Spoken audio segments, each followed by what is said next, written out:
السلام علیکم ورحمۃ اللہ وبرکاتہ۔ نحمدہ و نصلی علی رسولہ الکریم، اما بعد۔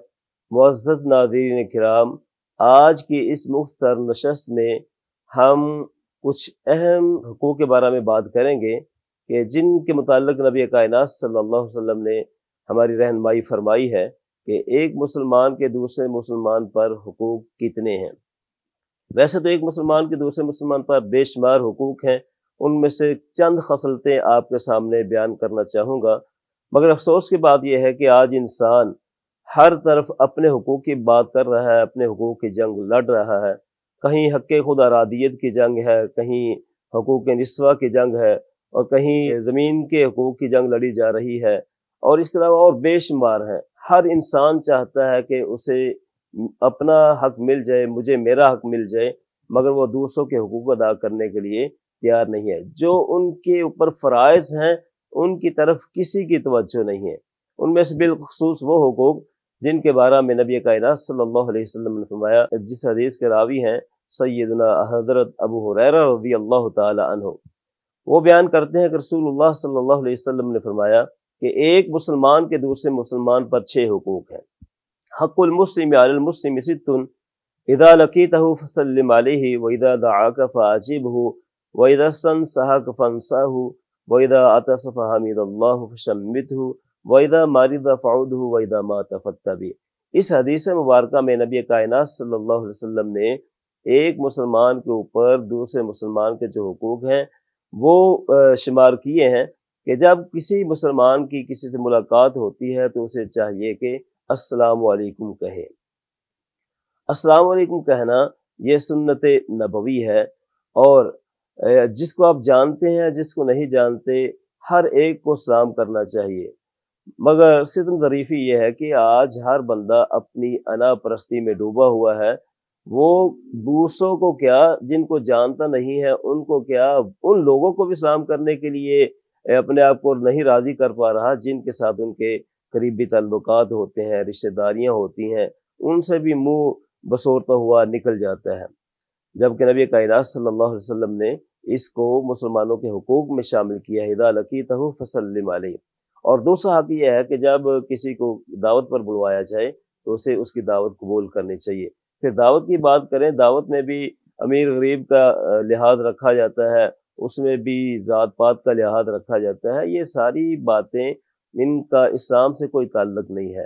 جب دعوت ہو تو دعوت میں دعوت کو قبول بھی کرنا چاہیے، اور وہ دعوت خصوصاً جو دعوت ولیمہ ہوتی ہے اس میں ہر ایک کو، غریب ہے یا امیر ہے، اس کو دعوت دی جا سکتی ہے، اور دوسرے کو چاہیے کہ وہ اس کو دعوت کو قبول بھی کرے۔ تیسرا حق آپ علیہ السلام نے فرمایا کہ وَإِذَا اسْتَنصَحَكَ فَانصَحْ۔ جب کسی سے کوئی مشورہ دیا جائے، مشورہ طلب کیا جائے تو اسے اس کو مشورہ دینا چاہیے، کیونکہ مشورہ ایک امانت ہوتا ہے، اور امانت کو صحیح امانت داری سے بیان کرنا چاہیے، اور جو اس سے مشورہ طلب کر رہا ہے اس کو پورے یقین اور اس انداز سے مشورہ دینا چاہیے کہ وہ اس کا بالکل خیر خواہ ہے۔ ایسا نہ ہو کہ اس کو ایک ایسے راستے کی طرف لگا دیا جائے جس سے اس کی دنیاوی زندگی ہے وہ بھی خطرے میں پڑ جائے، اور دینی جو زندگی ہے وہ بھی خطرے میں پڑ جائے۔ مشورہ امانت ہے، اس کو امانت سمجھ کر ہی دینا چاہیے۔ چوتھا حق یہ ہے، جب انسان کو چھینک آتی ہے تو اسے چاہیے کہ وہ الحمدللہ کہے، اور اب دوسرا جو قریب سن رہا ہے اس کا یہ حق بنتا ہے کہ اس کے جواب میں یرحمک اللہ کہے۔ اب جس کو چھینک آئی ہے اسے بھی چاہیے کہ اس کے جواب میں یہدیکم اللہ ویصلح بالکم کہے۔ آج ہماری اسلامی تعلیمات جو ہیں ان سے ہماری دوری کی وجہ سے ہم اسلام کے وہ بنیادی حقوق جو اسلام نے ایک مسلمان کے دوسرے مسلمان پر عائد کیے ہیں ان سے بھی آشنا نہیں ہے۔ ہمیں چاہیے کہ ہم اسلامی تعلیمات کو اپنے اوپر لازم کریں اور اسے سمجھنے کی اور جاننے کی کوشش کریں۔ پانچواں حق یہ ہے کہ وَإِذَا مَرِضَ فَعُودْهُ، جب مسلمان بیمار ہو جاتا ہے تو اس کی تیمارداری کرنی چاہیے۔ تیمارداری کرنا مسلمان کا حق ہے۔ اس گئے گزرے دور میں اگر یہ کہا جائے کہ انسان اپنے رشتہ داروں کے بھی حقوق ادا کر دے تو بڑی بات ہے۔ اس کے ساتھ ساتھ مسلمانوں کے جو حقوق ہیں وہ تو لازماً، اور دوسرے رشتہ داروں کے بھی حقوق ادا کرنے چاہیے، مگر اب نفس نفسی کا عالم ہے، ہر بندہ بندے کی دوڑ لگی ہوئی ہے، کوئی کسی کی پرواہ نہیں کرتا ہے، ایک ہمسائے کی دیوار جس کے ساتھ ہے اس کا بھی کوئی پتہ نہیں ہے، اور ساتھ چلنے والے مسافر جو ہیں ان کا بھی کوئی خیال نہیں ہے، جو ہم جماعت ہیں ان کا بھی کوئی خیال نہیں ہے، اور ایسے ہی جو روم میٹ ہیں ان کا بھی کوئی خیال نہیں ہے۔ افسوس کی بات ہے یہ، جب کہ مسلمان کے ایک دوسرے کے حقوق ہیں ان کو ادا کرنا بہت ضروری ہے۔